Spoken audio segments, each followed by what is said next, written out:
Sakal Gunarnavasha Vande Guru Sri Charanaravindan.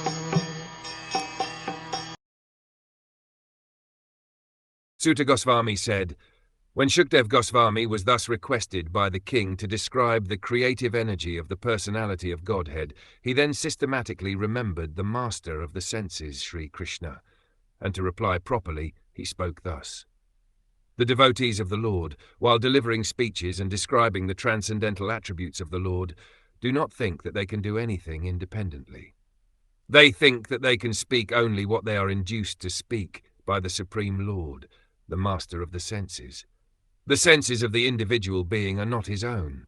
The devotee knows that such senses belong to the Supreme Lord, and that they can be properly used when they are employed for the service of the Lord.